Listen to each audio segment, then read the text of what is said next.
Hey folks, welcome to the Truck King YouTube channel and lovely New Brunswick on the east coast of Canada. We recently had the chance to travel out there to test out the entire Ford Bronco lineup on some fairly challenging off-road trails. Now our look at the Bronco Raptor has already been published here on the channel.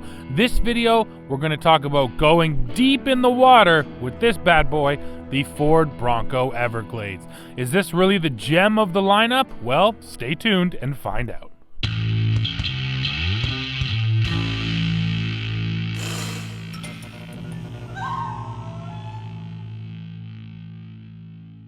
Hey you, yes you watching this Truck King video. Do you like power sports? Things like ATVs, side-by-sides, personal watercraft, or snowmobiles? Well, how about RVs? Well then you're in luck because we just started a brand new channel called TK Power Sports and RVs. From now on, all of that content is going to live on the new channel and all of the amazing truck content will stay right here. So go below right now into the description, find the link to the new channel and hit subscribe today.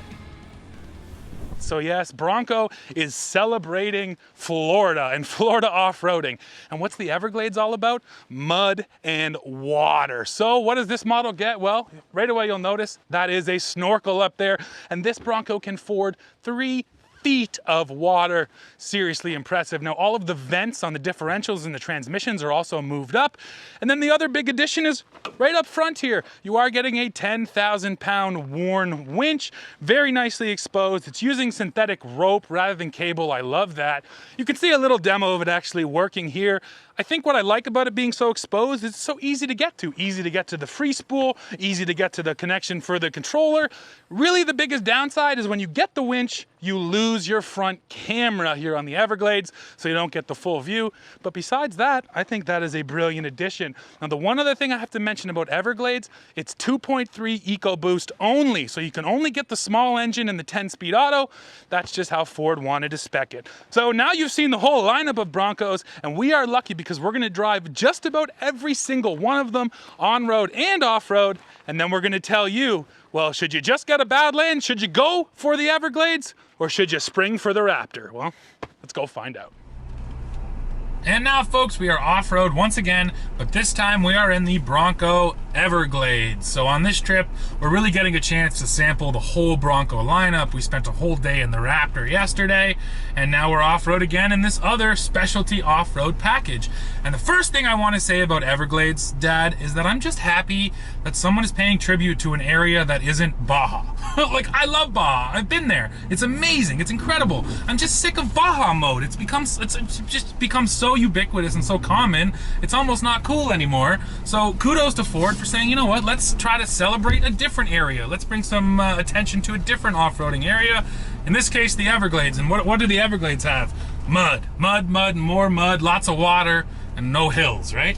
So they built this package for that, and that's why we get a snorkel. That's why we get the front-mounted winch up there. Yeah, Ford's really put this package together so that you don't have to go to the accessories catalog. Everything is already here for you.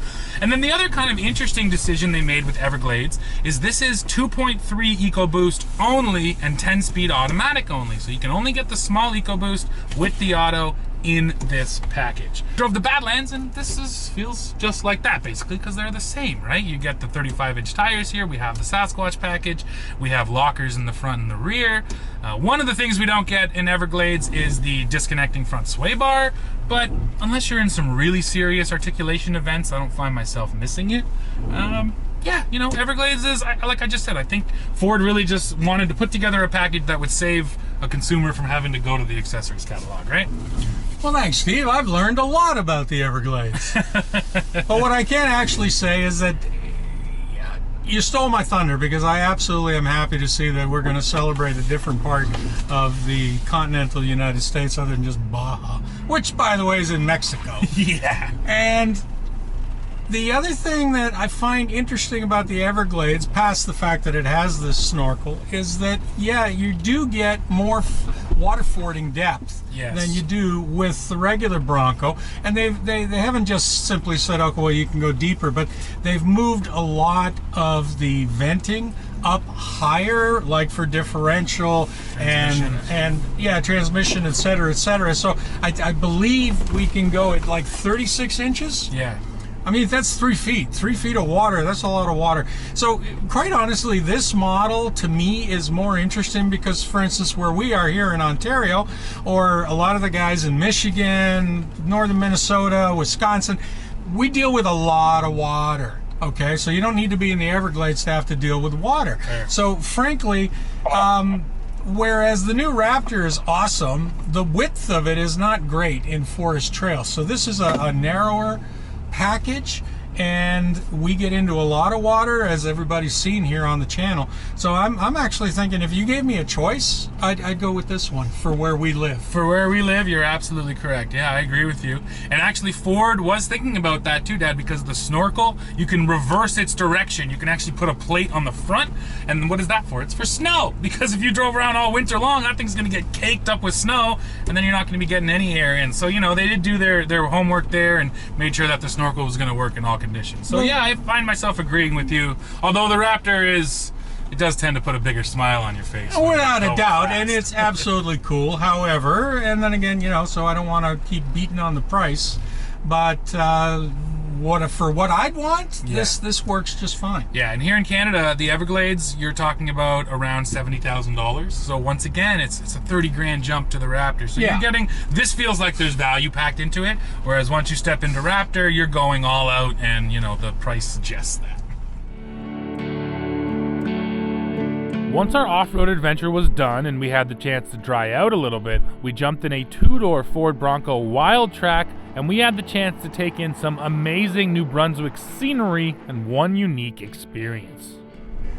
Well, folks, now we're doing something that is truly unique. We are here in St. Andrews, New Brunswick, and we are currently crossing to Minister's Island. Now, these are some of the highest tides on the entire planet right here, and because of that, when the tide goes out, you can drive to St. Andrews, or you can drive to Minister's Island, I should say.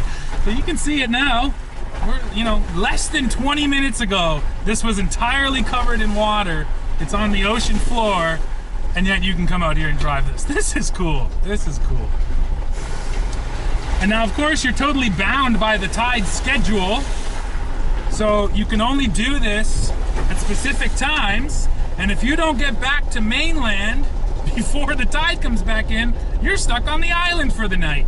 So we have about a 3-hour window. We're gonna go explore Minister's Island, and then we gotta get the heck out of here, or else, Dad, we're gonna miss our flight, and we're staying in New Brunswick till tomorrow. And if you're wondering how high the tides are here, we're on the Bay of Fundy.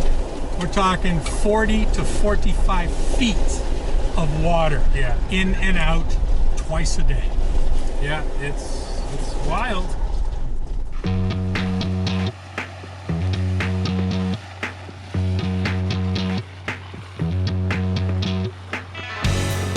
Well, folks, we are coming to the end of this one. Now, after 2 days with this Bronco Raptor, it's obvious that Ford didn't leave anything untouched. This is nothing like the other Broncos, and the off-road performance you're getting here is insane. Is it worth the money? Honestly, if you can afford it, I think it will be worth it to you because it's just so good off-road, and if you get it out in the desert, that's really where it's gonna shine.